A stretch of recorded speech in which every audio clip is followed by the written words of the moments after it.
Hello mga guys! Today my video, gagawa ko ng biko. Ito yung niyog, kailangan kong gatain guys. So ito na, lalamasin ko na guys. Yan. Kailangan lamas-lamas to guys para makuha ko yung gata. Thank you guys for continue. Yan na guys, nagata ko na yung niyog kanina. Yan po. So, isasalang ko na po para gagawin ko namang latik ito guys.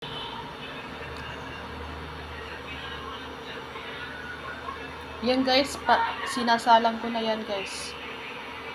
Yan. Gagawin kong latik yan. Hello guys, yan na yung malagkit na kanin. Sinain ko na, luto na guys. So ready na yan mamaya.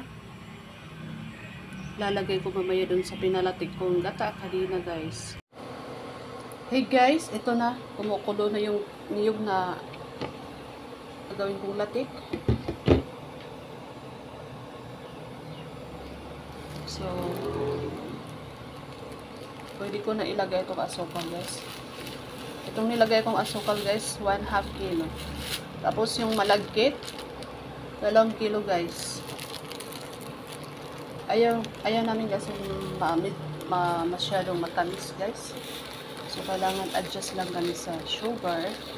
1/2 kilo lang ang nilagay ko guys ha. 2 kilong malagkit, 1/2 kilo na asukal. Yes.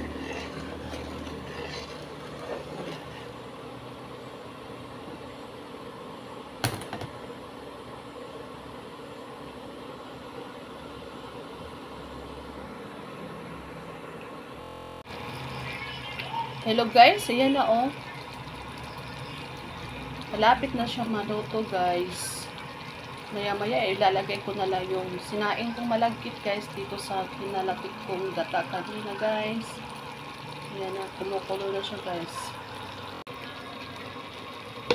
Ayan guys oh. Kailangan halo-halo kundi kasi medyo ano na siya.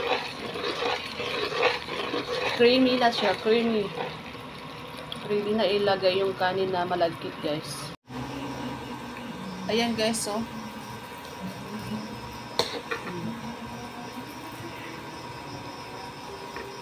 Creamy na siya. Kailangan ko na ilagay yung kanin guys na malagkit.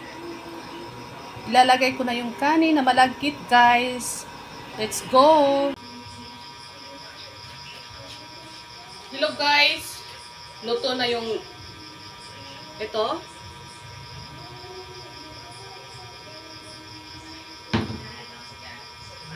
Latik to guys, latik pala. Gusto ko na yung kanin guys. Ilalagay ko dito guys. Ayan. Kailangan ko isa-isahin to guys.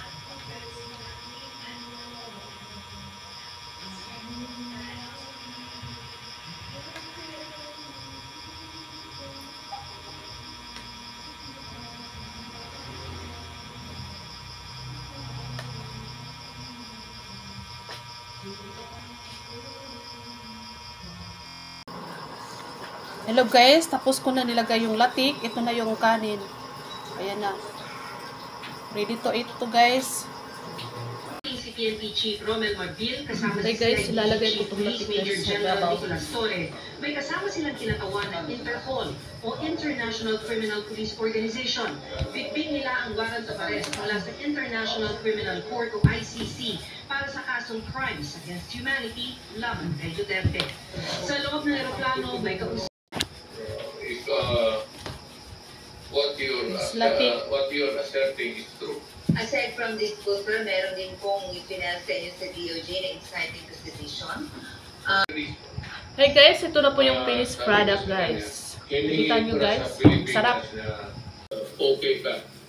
Hello guys, ito na yun. Ang biko, ginawa ko kanina to. Ready to eat na guys. Yan, yummy na yan guys. Thank you for watching. Sana magustuhan nyo tong video na ito. Panoorin nyo guys.